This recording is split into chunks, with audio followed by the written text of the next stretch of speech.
Hello everyone, and welcome to Surveillance Report 51, where we are dedicated to keeping you private and secure with the latest news. This report is going to recap some of the most notable events in the past week. We've got some Google Drive stories that may or may not surprise you, we've got updates on some ongoing stories, and we've even got an interesting tip for avoiding tracking that's kind of not really new, but it doesn't get talked about a lot, so I'm excited to share that one with you guys. I am Nathan from The New Oil. This week it is Henry's turn to be out making the world a more private and safer place. Henry did not give me a promo spot this week, so I'm going to say go incognito, because I checked that out and it is super cool. It's like 4.5 hours long, and it takes you from everything you need to know about how to be private and starts at the very beginning and walks through it all. It's really cool stuff. I highly encourage you to check it out and possibly even consider paying for the paid version because, you know, there's no ads and you get a certificate and there's quizzes to make sure that you're absorbing the information and all that kind of stuff. It's really, really cool. Highly recommend it.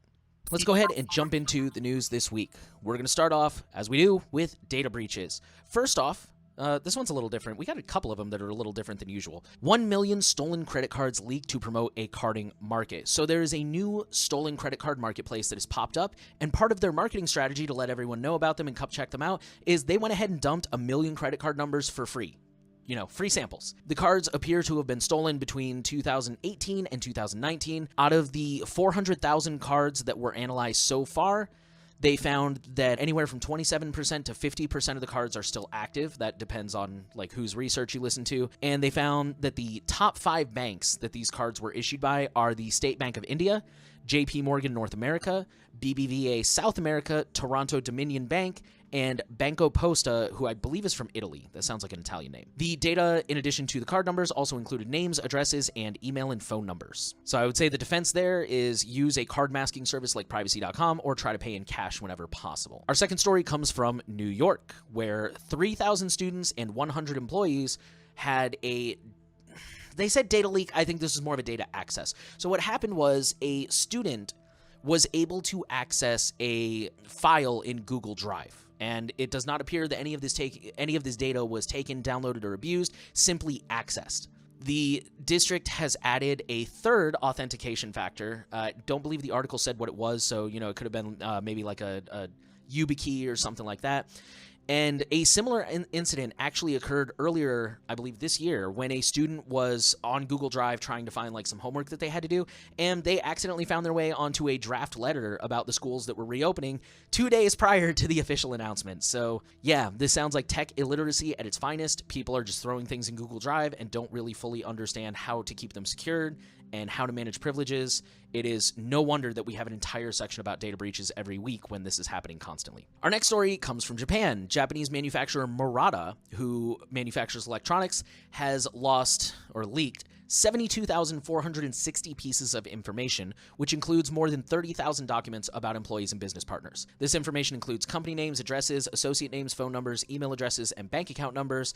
And for employees specifically, it includes names, I believe they said phone numbers, and bank account numbers. The bank account numbers were the part that really worried me, and that was the part I made notes of. So employers, man, it sucks because you have to give them this information if you want to get a job and get paid and function in society, but it also sucks because most of them don't do a very good job of securing this stuff, or they use a third party who's likely to be targeted and also probably doesn't do a very good job. It's just be careful what information you give your employer. That's really the lesson here. Next data breach also comes with an apology from Chanel Korea. For those who don't know, Chanel is a luxury cosmetics brand. They make like perfume and makeup and things like that. The leaked data includes names, birthdays, phone numbers, and product purchases. Address, email address, and sex were optional information in the profile, so if the customer chose to list that, then that was also stolen. They did not say how many records were compromised, and the vulnerability that allowed for this in the first place has been patched. I will say one of the most salient lessons from this that jumps out at me is just not to put in information unless it's mandatory. Like, you know, a lot of websites don't require a profile picture. They don't require a hometown. They have a spot for it, but it's not mandatory. Don't fill it in. Don't do it if you don't have to. Crytek has confirmed a ransomware attack and customer data theft from the Egregor ransomware. Crytek is a game developer and publisher, and this breach took place in October of 2020. The data compromised included first and last name, job title, company name, email, business address, phone number, and country. So they said customer data theft, but to me that sounds more like employee information. I scanned the article. Maybe I just missed it, which is entirely possible, but I didn't see any actual like customer data. I don't know. But anyways, yeah, there was data stolen. The article didn't specify how many records, but it happens. Next data breach is currently ongoing and was also a ransomware attack and comes from Gigabyte, which is a Taiwanese computer hardware company. They were attacked by the Ransom EXX group, who are threatening to release over 100 gigabytes of, quote, sensitive data, which includes classified information from American Megatrends and AMD, which AMD, as I'm sure many of you know, they manufacture processors. They're like the main rival for Intel.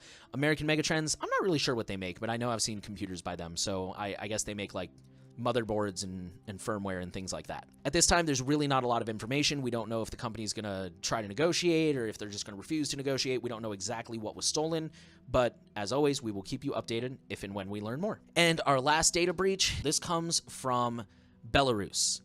This is kind of politics, but also data breaches. So there's a Belarusian hacktivist group called Cyber Partisans. If I understood correctly, I think that's what they're called.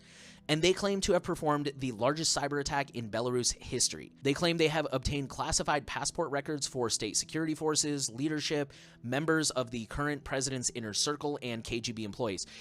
There's a lot of cultural background, I think, that's going into this. Like, for example, the president's status as president is kind of disputed right now in Belarus. But basically, the goal, according to these criminals or hackers, whatever you want to refer to them as, according to these guys, the reason they did this is they're trying to expose the current administration's corruption, and they're trying to kind of drum up local rage, I guess. You know, they're trying to get everybody to stand up to what's currently going on over there. They have already leaked 4 passports to show that they're serious, and experts are still investigating and verifying to see if these guys are for real, but sounds to me like they were telling the truth, but we'll find out. We will keep you updated. Let's move into company news, and this week we're going to start with Apple because we have a few more updates with this whole phone scanning CSAM thing.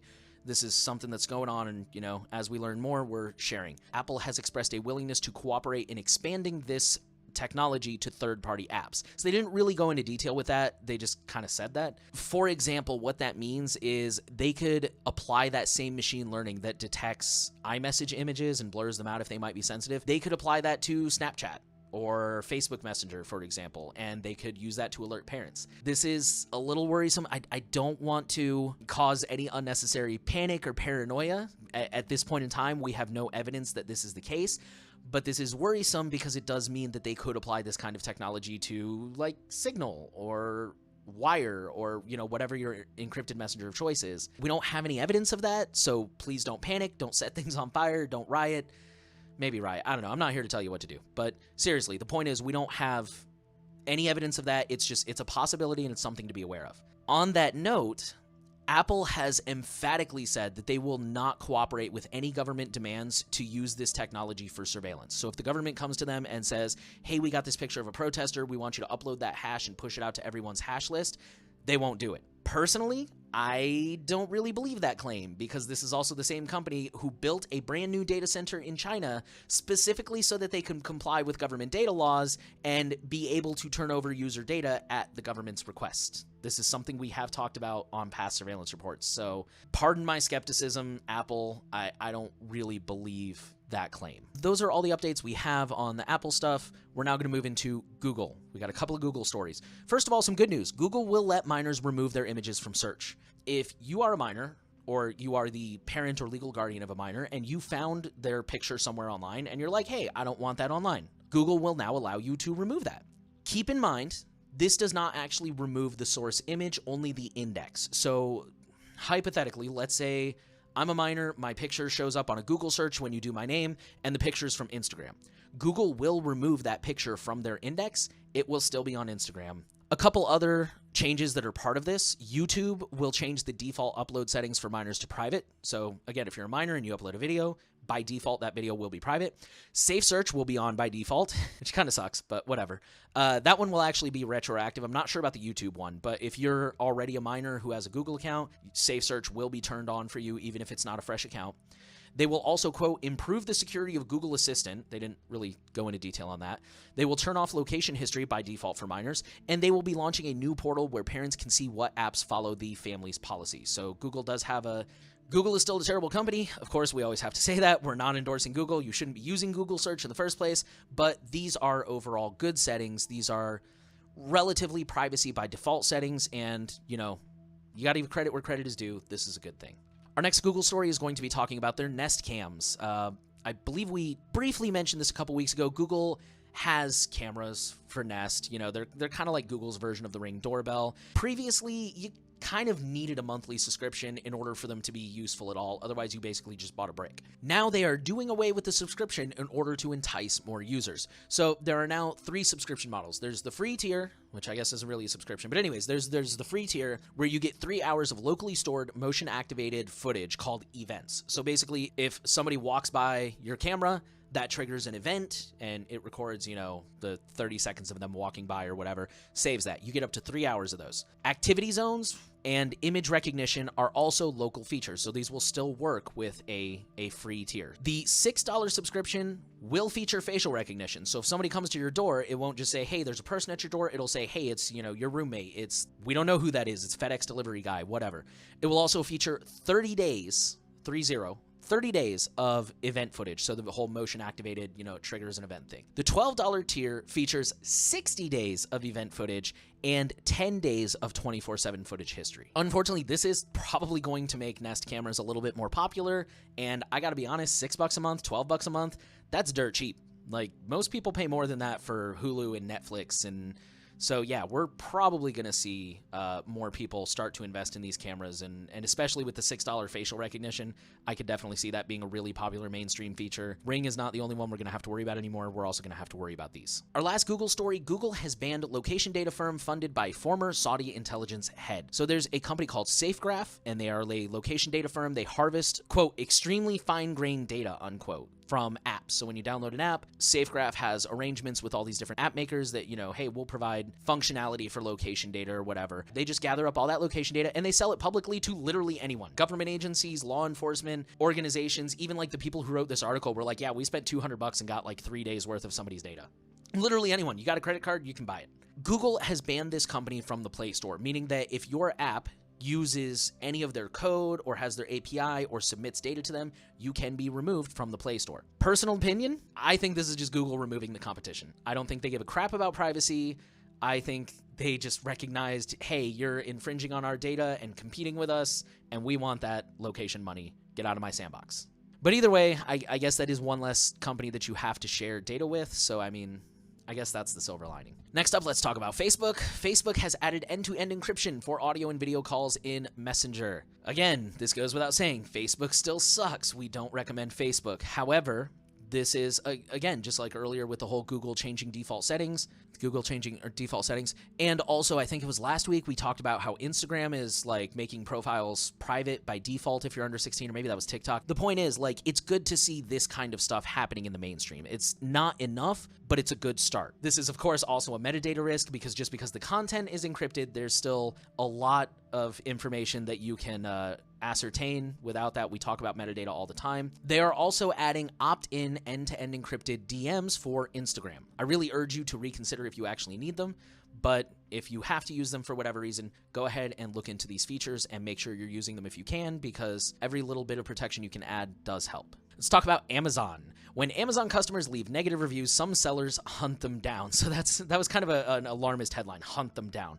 Here's what actually happened. The Wall Street Journal wrote an article about how Amazon stores will find people who leave negative reviews and contact them directly outside of official channels to try and get them to change the review. And granted, to me, some of these messages did sound a little bit passive-aggressive, you know, kind of like that nice family you got there. It'd be a shame if something happened to them. But I don't know, maybe that's just because I'm paranoid and stuff. But for example, one of the examples they gave is this woman bought a really cheap spray bottle and it didn't work as expected. Instead of actually spraying, it just did a solid jet.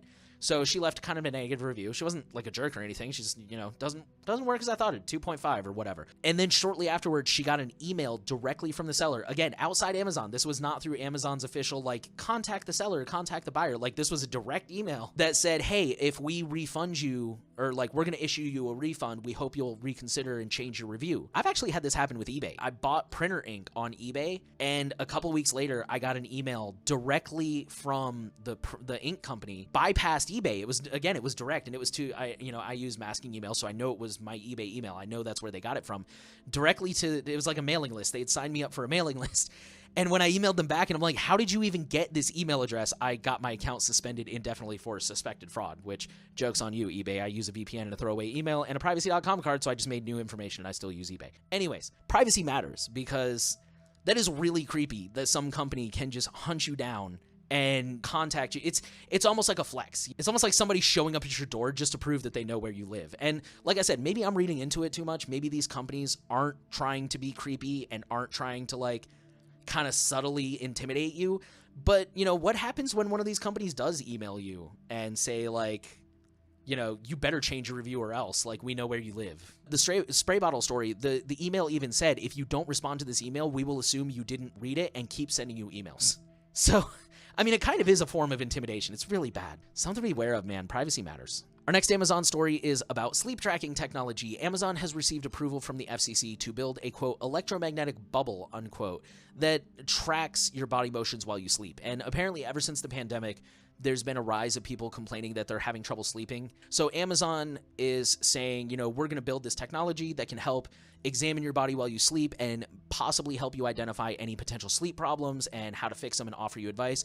I'm sure a lot of us have seen this in various apps. There's all kinds of apps that if you leave it on overnight next to your bed, then in the morning it'll say like, hey, here's when you fell asleep, here's your REM cycle, here's how you can get better sleep, blah, blah, blah. Google has previously announced a very similar feature with their Nest Hub. I know we talked about that a couple months ago. It's just something to be aware of. You know, all these companies are just trying to find more and more places into your life, and I'm sure they do want to do what they say. You know, Amazon wants to make a system that's going to help you get better sleep, because if it works, then everybody's going to buy it, and that's more data for them. So I'm sure it'll do what it says it's going to do, but I'm sure it's going to do a lot more that it doesn't say it's going to do as well. All right, next let's move on to Microsoft. Microsoft has finally fixed their Windows print spooler vulnerability called Print Nightmare. We talked about this 2 or 3 weeks ago. Basically, it's a vulnerability in the printing, I think it's wireless printing abilities, that allows an attacker to potentially get administrative access to your device. Microsoft fixed it. Basically, all they did was that point and print capability now requires admin privileges. But don't get excited yet, because just as soon as they fix that one, there is now a new one. This comes from Black Hat. I'm going to quote the article. Threat actors are now actively scanning for the Microsoft Exchange proxy shell remote code execution vulnerabilities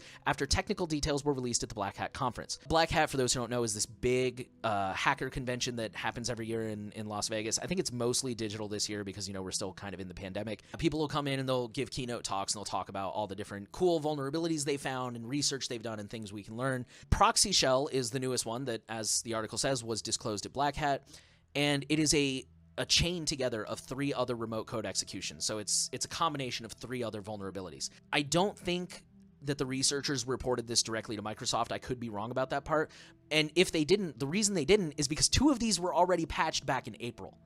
So the lesson here is keep your stuff up to date, because if you're up to date, 2 of the 3 vulnerabilities required to make this work are already fixed. All right, let's move into our miscellaneous company stories. These are not big tech. Well, I guess this one's kind of big tech. Our first story is big tech call center workers are facing pressure to accept home surveillance. I'm sure this is not the only company, but the article focuses on this company called Teleperformance, and they work for other companies like Apple, Amazon, Uber, and there's basically just a lot of pressure for workers to embrace work from home surveillance, and it's getting really bad. I know we've been talking about this since the pandemic began. A lot of people are, when people started working from home, a lot of employers were like, oh, you got to install this. It's basically a keylogger to make sure that you're working when you're on company time and you're not goofing off on Netflix or whatever. Leave your webcam on so we know you're sitting in front of your computer, stupid stuff like that. Now it's getting worse because now workers are being encouraged to sign contracts that allow like audio and video monitoring, not just like leave your webcam on, like you have to actually put a camera in the room. And they even like have to sign waivers that basically say that I realize that minors, like my kids might get caught up in this footage because, they might come into the room to ask me a question or something. And it's just, unfortunately home surveillance under the guise of productivity is just growing, and that's very unsettling. Our next story is about Snapchat and how you can recover disappeared snaps on Android. Snapchat claims that your snaps are end-to-end encrypted and ephemeral. They disappear. Even on the device, they cannot be recovered. Personally, I have it on good authority from an associate of mine, who I trust very much, that is true. He has told me that if they can't get a warrant or if they can't use a warrant within a couple of days of the snap being sent, the odds of them recovering anything from snap are extremely low. For the record, that's only direct snaps. If you post to your story that's not encrypted, they can pull that. Again, they can pull this stuff from snap, it's just there's a really short window. However, that appears that that's not true if you have access to the device, which probably shouldn't surprise some of the more experienced amongst us. Even the snaps that supposedly disappear, they remain on your device in a specific directory that's really long, and I'm not going to read it here, but it's in the article. Feel free to go read it if you want to go look for it yourself. Again, this is on Android. They remain in that directory until you actually log out of Snapchat. So it's almost like a recycling bin. Like when you hit delete on a Windows machine or most devices, the file goes to the recycling bin.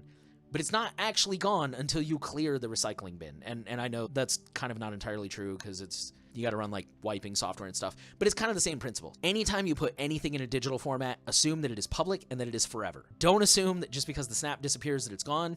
It could still be recovered with the right forensic software. And this isn't even really forensic. This is more just a walkthrough of where to find the folder. So our next story is about the movies. AI can now put your face into a Warner Brothers trailer. There's a new Warner Brothers movie coming out called Reminiscence. I have no idea what it's about, but it sounds like sci-fi, so I'm sure I'm going to watch it at some point. I'm sure it's going to be terrible.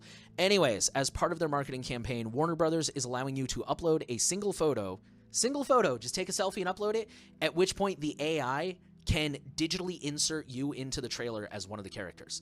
This is from a startup company called DID, who allegedly started off as a privacy-focused company by developing technology to protect consumers against facial recognition.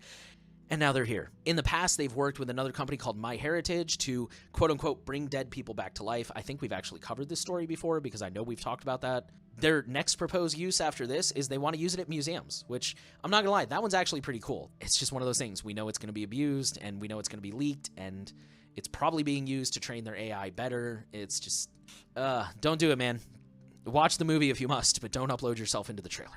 This next story comes from Privacy International, and it's about a brand of phones that are very popular in poorer parts of the world, like East Africa, and they're called Techno. This is an issue that I feel very strongly about, and I'm hoping to bring more attention to in the future, which is the idea of privacy as a paid luxury. In many of the poorer parts of the world, cheap Androids are really the only smartphones that people can afford. And I mean, let's be honest, we're living in 2021. Like, if you're one of those people who can actually dephone completely, good for you. For 99% of the world, that's not really an option. Most people need phones for digital communications, information, all kinds of things. So, just throw your phone out is not a really good solution here. But anyways, in the article, they cite that, for example, Techno has a 47% market share in East Africa, so they've got literally half of the people who have a phone have a Techno phone. Techno runs an outdated operating system. In their case, they are running Android 4.4.2, which is from December of 2013. Yikes. I know we've covered in the past that previous studies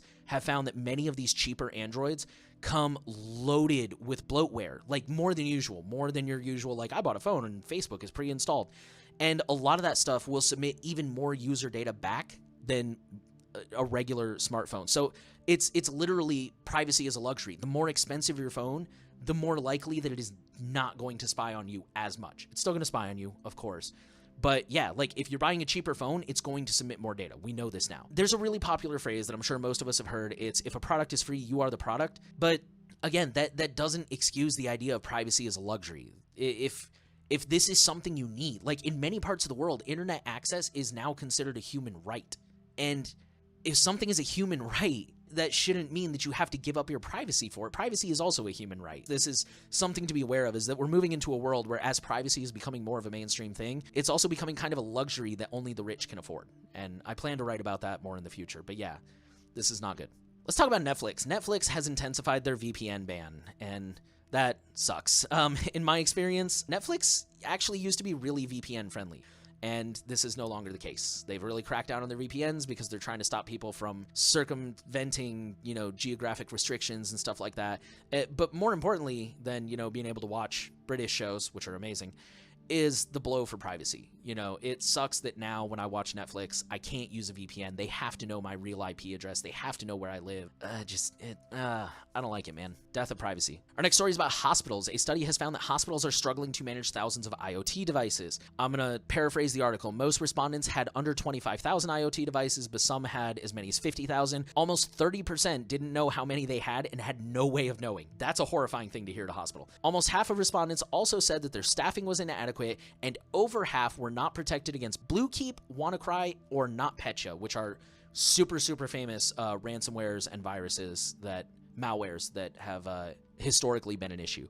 So just I think that study really illustrates the danger of IoT devices, and now every time I go to a hospital, I'm absolutely horrified whenever I look at anything electronical and just go, I hope you are not connected to the internet right now. But it probably is. And our last company story, NortonLifeLock and Avast have merged to lead the transformation of consumer cyber safety. Something PR speak and whatever. Henry actually sent me this story, and he wanted to share this story because it's a really good reminder that sometimes companies get acquired, or they sell, they merge, they do stuff like this, and your data will end up being shared like that. In fact, if you guys have ever read the terms of service or the privacy policy of a company, almost every single one of them says that, if we ever get bought out by another company, we will share your data with them. I expect that. I'm not blaming the company for that. The point is, it's important to be careful who you're sharing your data with, because once you hand over that data, you don't have any control what could happen to it. Norton and Avast, I promise you, have not emailed any of their customers to say, hey, we're merging. Do you want us to delete your data? No. It's just all combined now. Wicker that we talked about a few weeks ago is a perfect example. They might be an okay service now. They might sell to Amazon tomorrow, and now your data is theirs. So yeah, just beware of that stuff. Let's move into research. Our first story, researchers have created, quote, master faces to bypass facial recognition. This is interesting. So researchers used AI to create 9 specific master faces, which kind of act like a master key. A master key will open any lock. These 9 faces were able to successfully impersonate over 40% of the population that they tested. This, in my opinion, is just another example of how facial recognition is super flawed and very unsafe, and we should definitely not be using it for anything really important like catching criminals or, pretty much anything that actually matters. It's unsafe. It's not there. It's bad. We should not be using it. Our next story is another IoT piece of warning. An unpatched Kindle allows attackers to take over Kindles and steal money and personal data. There's a researcher for Checkpoint named Slava M. And Slava disclosed a vulnerability in Kindle that would have given an attacker root access, which would allow them to delete data, access an Amazon account, monitor other devices on the network. That one scares me the most. And possibly even steal money. Bug was patched on August 6th, so make sure you're keeping your stuff up to date. But again, also remember, anything that's connected to the internet is a potential risk. The more smart devices, the more cell phones, the more computers you bring into a house, the riskier it is. Our next story is about passwords, which are not just a problem for adults. Quoting the article, NIST, which is the National Institute of Standards and Technology, I think, surveyed more than 1,500 children ages 8 to 18 and found that, for example, 87% of high schoolers use the same password for everything. Depending on the age group, 45% of high schoolers versus 23% of elementary school kids, many share passwords with friends, which that makes sense. So the moral here, password managers. Get a good password manager. We recommend either Bitwarden or KeePassXC, but just find a good, legit password manager. A team of researchers with the Cornell University tech team have discovered a new type of backdoor attack that they showed can, quote, manipulate natural language modeling systems to produce incorrect outputs and evade any known defense, unquote. The Cornell tech team said they believe the attacks would be able to compromise algorithmic trading, email accounts, and more, unquote. It is also worth noting that this attack works without access to the code or without uploading any code. So this is external. What I was going to say before I read that, this is another one of those things where the technical details kind of went over my head. So that's just like the summary. If you're interested, as always, there are links in the show notes. I highly encourage you to go read those. And our last research story comes from Windows. A security researcher has figured out a way to dump a user's unencrypted plain text Microsoft Azure credentials from Microsoft's new Windows 365 Cloud PC service. On August 2nd, Microsoft launched Windows 365, which is basically just a cloud PC. It's kind of like a Chromebook. No, that's not really. It's just everything in the cloud. It's like Google Drive. Just put everything in the cloud. They actually offered a 2-month free trial, which they then had to shut down because so many people signed up. Well, this researcher, Benjamin Delpy, was lucky enough to get a free trial before that got shut down, and being a researcher, of course, immediately began to poke and prod and test things. Delpy developed a service called Mimikatz, which is an open-source cybersecurity project that allows researchers to test various credential stealing and impersonation vulnerabilities. So yeah, using Mimikatz, Delpy was able to dump his own credentials from Microsoft 365 into a plain text format that was no longer encrypted. Now, you may have noticed I said he dumped his own credentials. The good news is right now this attack requires you to be logged in and have admin privileges. So basically, You already have access to the system.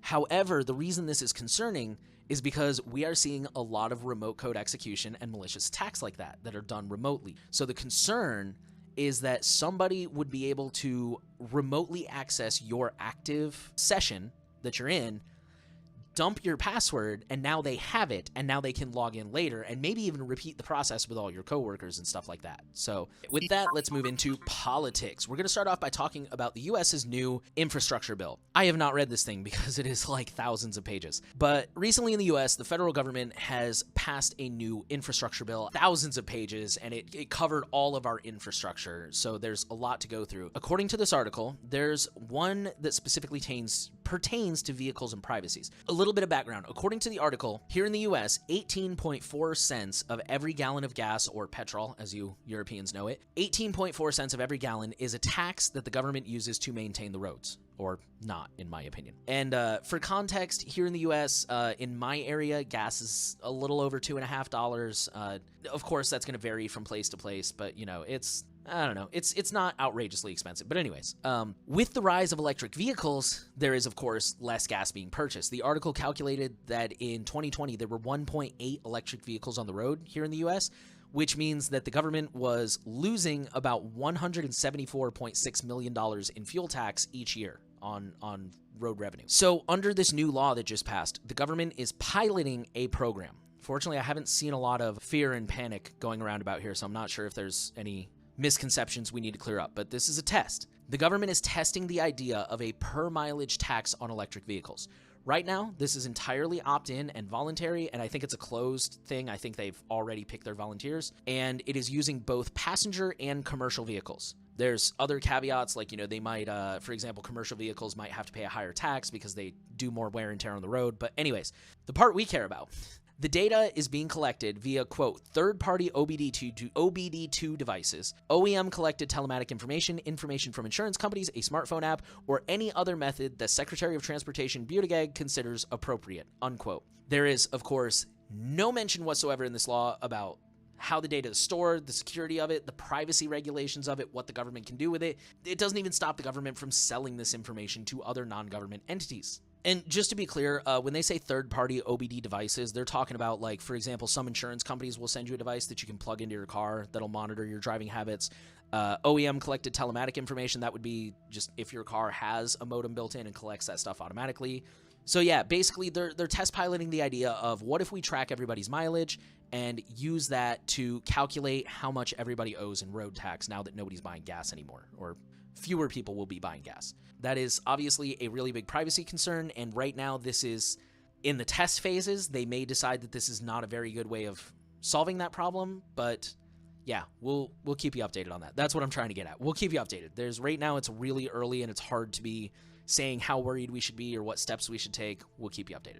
This next story is a really quick one. U.S. prisons are mulling AI to analyze inmate phone calls. The title pretty much says it all. They're thinking about using artificial intelligence to analyze phone calls with inmates. The reason this concerns me and the reason I wanted to bring it up is Cory Doctorow has what he calls the shitty tech adoption curve, which is basically they roll out all this invasive technology on the people that quote unquote nobody cares about, like prisoners and you know, foreign enemies in war, and then eventually they move it over and make everyone else comfortable with it. Baltimore's surveillance plane that we've talked about this year, that originally started in Afghanistan as surveillance on foreign enemies, and then eventually Baltimore was like, why don't we use it to surveil our own city for criminals? So if the US goes through with this and they start using AI to like transcribe phone calls and stuff for prisoners, I guarantee you it will not be long before we see this rolled out in general and start seeing it everywhere. And, you know, first it'll start with the prisoners, and then it'll be anytime you call in, like, you know, your local courthouse, they'll record that call, and then it'll be anytime you call your tech support, and then it'll just be anytime. Our last U.S. story is another one that Henry wanted me to share. The New York Police Department secretly spent $159 million on surveillance tech. This is something that I've kind of ranted about before, but it's a reminder that there's a lot of public agencies out there, like law enforcement, that don't really answer to the public in any kind of meaningful way, especially when it comes to how they spend their money. They will just, you know, they'll buy Clearview AI, they'll buy Stingrays, they'll buy facial recognition and this and that and the other. There's really not much we can do about it. So this is why it's so important for us to hold governments accountable and to be aware and to know what's going on and to be educated about this kind of stuff, which is why we have a whole politics section. Our first international story will be a quick update. A few months ago, we talked about Noib, Henry's favorite nonprofit, and how they were going to start taking on annoying cookie banners. In round one of this project, they informed websites, if they found a website, they informed them like, hey, you're not being GDPR compliant. 42% of these websites fixed their issues one way or another. Either they got rid of the banners or they removed the like pre-checked or they made the opt-out button more clear. 42% of them fixed it. In round two, Noib has filed 422 complaints in 10 countries to the companies who did not fix their issues. Here's the fun part. They're still set to file 36 more complaints against companies that actively resisted compliance. So we're talking companies like Facebook and Google who were just like, no, we're above the law. We're going to do whatever. So again, we'll continue to keep you updated and let you know if we hear anything new. And finally, our last political story comes from, I believe this is the UK, but you know what? I didn't check that and I apologize. So here's background to the story. There is a board called the Leather Market Community Benefit Society, or CBS, and they are a, quote, community-led housing partnership, unquote, whose purpose is to provide council homes for local residents. They are proposing to build new homes on an outdoor sports court. So I guess they're getting rid of the park and they want to build more homes. One resident opposes this move, and they claim that everybody agrees with him. Like, he's got majority support. This resident was doing a normal Google search with no nefarious intent. This guy's not a hacker. He wasn't trying to screw anybody over. I actually don't even know. The article doesn't specify. I don't even know if he was searching for anything related to this. He could have been just looking up, you know, when is my local Olive Garden open? I don't know. But anyways, for whatever reason, he was doing a Google search. He found documents from the CBS meetings. We're talking like notes and minutes and transcripts and stuff like that. They were not password protected. They were not marked as confidential or anything like that. They were just normal documents in a Google Drive. So much Google Drive this week. Anyways, shortly after he found those, the police showed up at his door and arrested him for violating the Computer Misuse Act. The board had noticed that somebody had accessed their documents, and also he had shared them on Twitter. Sorry, I forgot to mention that part. He found these documents and he's like, hey, I found the meeting notes. Like, here it is on Twitter for everyone else in the neighborhood. So the board saw this and had him arrested. The cops confiscated his phone and his computer, held him for a little bit, did a little bit of investigation. Fortunately, he was eventually cleared because the cops were like, there was no crime here. No, there was no password. He didn't crack a password. He didn't illicitly gain access when he wasn't supposed to. There was nothing keeping him out. There was no kind of indication on no indication on the documents like these are confidential, these should not be shared, only certain people can access. There was nothing. They were just documents, and he just happened to find them through perfectly legal, non-technical means. But anyways, yeah, the reason we're sharing that is just a reminder. Privacy matters, you know, and fortunately this guy got lucky and they realized there was no crime. It's stupid. It's a waste of time to be arresting this dude, but we see it all the time that people have their lives turned upside down for doing things that either they didn't know were illegal or were not illegal in the first place. And, you know, just privacy. Be careful what you do. Be careful what you share. Don't use Google. Yeah, just privacy matters. Be careful. You never know. Let's move into our FOSS section. Mozilla is testing if Firefox 100 user agent is going to break websites. So this is just a really interesting peek behind the scenes of technology. And I think it reminds us that technology is simultaneously often way more complicated and way more stupid than we would expect. Some of you may be too young to remember Y2K. Y2K was actually a legitimate concern. Like, it's kind of become a pop culture punchline. So what Y2K was tech people, and somebody can feel free to correct me if I'm wrong, but from what I understand and from what I remember, tech people found out that computers, once the internal clock changed to the year 2000, they would basically just crash, because at the time computers were made, the year 2000 was so far away that nobody was thinking about it, so nobody made computers able to work with the year 2000 and beyond. They're just kind of like, you know, we'll get to that when we get to that. Fortunately, they found that way far in advance. Everybody fixed it. Everybody pushed out updates. The media, of course, never one to let, how does the phrase go? Never one to let the facts get in the way of a good story. The media ignored that part and just said, like, oh my God, Y2K, your computer might crash on January 1st, blah, blah, blah, blah, blah. And, like, there was even, like, a really crappy TV movie about, like, planes falling out of the sky and everything. It was so dumb. It was super hyped up. And, of course, January 1st came. Nothing happened except a lot of people had hangovers. And now it's just, like, this big joke. But there was a legitimate concern, and it was fixed. This is the exact same thing. Mozilla is in the nightly version of Firefox, which is like the super, like, multiple versions ahead of the rest of us. They're like cutting edge, testing everything, breaking everything. In the nightly version, they are testing to make sure that once they get to version 100, they're not just going to break all the websites. So again, this is a ways off. I think for most users, we're on like version 91 or 92 or something. The article actually notes that if you're one of the people using the about config privacy.resist fingerprinting, and if you set that to true, your user agent is permanently locked at Firefox 78. So you probably won't notice this for a long time. So far, we haven't heard anything. We'll let you know if we do hear anything, if there are any breakages, if there aren't, if they issue any fixes. But it's just, again, it's a reminder that, you would think something as simple as going from 99 to 100, not a big deal. But technology's weird, man. And sometimes the things you don't expect will go wrong do. On the topic of Firefox, we have 2 new notes. Firefox 91 has introduced HTTPS by default in private browsing, only in private browsing. Hopefully they will roll this out to all users soon enough. And they have also added enhanced cookie clearing, which will help to protect against super cookies. And this is something we've talked about in the past. Super cookies are just these really aggressive, persistent cookies that are super, super hard to get rid of, hence why they're called super cookies. And Firefox is taking action to make those a little bit easier to deal with. So that's good news. Our last couple of releases in the FOSS section, we have some new releases. The Tor browser 10.5.4 is now available for Windows, Mac, and Linux. Thunderbird 91 is available, and Debian 11 is now underway of being released. Last but not least, let's move to our Misfits section. First off, an actively exploited bug is bypassing authentication on millions of routers. This is called CVE-2021-20090, and it is a, quote, critical path traversal vulnerability rated 9.9 out of 10, so super, super serious. It affects Arcadian firmware in the web interfaces and allows unauthenticated remote bypass. So basically, it allows people to remotely log in as an admin. Popular brands that were infected include Arcadian, Asus, Buffalo, Telmex, Verizon, and Vodafone, as well as some others.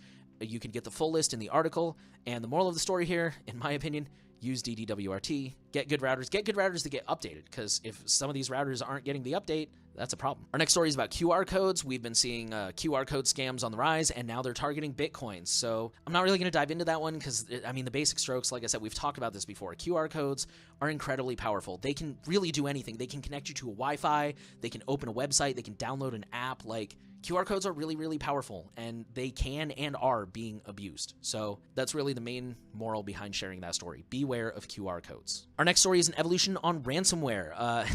Henry, he finds it interesting when criminals are clever. And in the past, we talked about when we saw the rise of double extortion tactics in ransomware, which is where the ransomware would not only encrypt your stuff, but they would also steal a copy first. So that way, if you didn't pay up, they would leak it. And that was kind of, first they encrypted things, and then people started keeping good backups. So they were like, well, fine, we'll steal the data. So that way, even if you pull from the backups, we'll leak it. Well, now they're evolving again, and they are adding 2 new pressure tactics, DDoS and harassment. So if you don't pay, they will DDoS your website and take it down.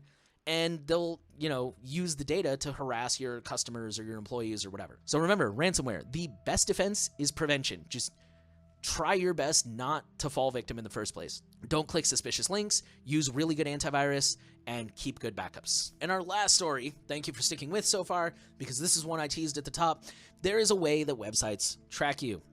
This is not really new, but it doesn't get talked about a lot, and it's called bounce tracking. Basically, the way this works is when you click a link, your traffic gets bounced through a couple of other websites first. And the reason they do this is because, as I'm sure a lot of us know, a lot of websites now are allowing you to block third-party cookies, and some of them are even doing it by default. Like, this is common with Chrome, Firefox, Safari. I think Edge does it. Like, it's really ubiquitous. It's really common now. Third-party cookies are pretty much dead.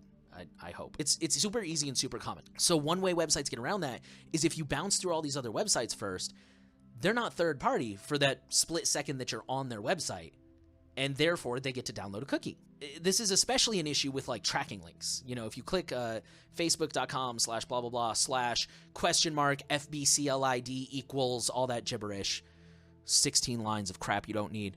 That bounces you through all these sites, and they get the first-party cookie, and they still get to track you. The solution here is to use Clear URLs is one really popular plugin, but also uBlock Origin. We talked about this, I think, last week. They just added 2 new filters that help get rid of tracking links. These will be very helpful, and of course, nothing is 100% effective. They're probably not going to catch everything, but they're going to go a long way to help with that tracking. And again, this is not really a new way to do this, but it doesn't really get talked about as much as like browser fingerprinting and canvas fingerprinting and stuff like that. So it's important to be aware of that stuff, and it's important to take your defenses, because those are really easy, simple things you can do to get rid of the kind of tracking that you'll never see. Like, again, bounce tracking is something you'll never see. You don't notice. It happens so fast. And just downloading these plugins can stop it equally as fast. And that was it for this week's report. Again, I want to remind you, this report is brought to you by viewers, and one of the ways that you can support Techlore and therefore surveillance report is to check out Go Incognito. Share it with your friends, share it with your family. You can even, it's broken up into individual little videos. So if you're like, hey, I think my friend really needs to know more about this particular subject, more about cell phone security or whatever, go ahead and send it to him. And it's really cool. He's got it like color coded, like his background changes while he's talking, where, you know, if this is really easy, it's got a green background. And if this is kind of hard, it's got a yellow background. And it's really, really well made. It was totally brilliant. Again, if you want to support surveillance report, go ahead and get the premium version of Go Incognito. There's no ads. It's updated faster. You get a little certificate. Super cool. Thank you again for listening to Surveillance Report. We're so happy to know that you are trying to stay safe out there. Technology is constantly evolving, and it's tricky, and it's an arms race, and we're trying our best to help keep you at the forefront of it. The last thing we want to ask of you is to share the podcast around. Make sure you're subscribed. If you're on Apple Podcasts, give us a rating. These things really do help. We're trying to reach as many people as possible with our message of privacy, and every little thing, every view, every share, every comment, all of that helps the algorithm say people like this content, and we want to push it out to more people. So thank you so much for doing your part. Thank you for listening, and we will see you next week.